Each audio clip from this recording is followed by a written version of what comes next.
विषयों के फंदों में बांध गया तू, संत समागम को भूल गया। क्या किया क्या किया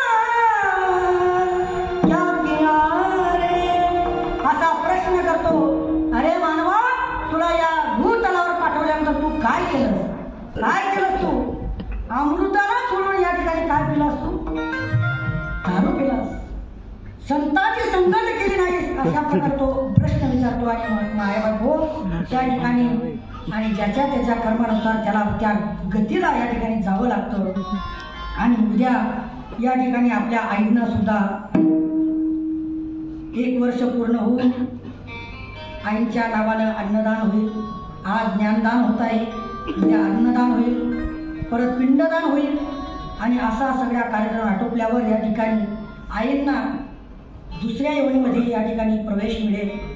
आणि या ठिकाणी मी सगळ्यांच्या तर्फे मी भगवान पांडुरंग परमात्म्याकडे प्रार्थना करतो की आमच्या आईंना चांगल्या योनीमध्ये चांगलं शरीर मिळो आणि आईची सद्गती या ठिकाणी लाभावी.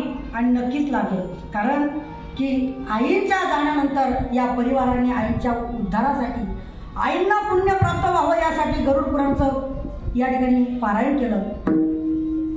दशगिरी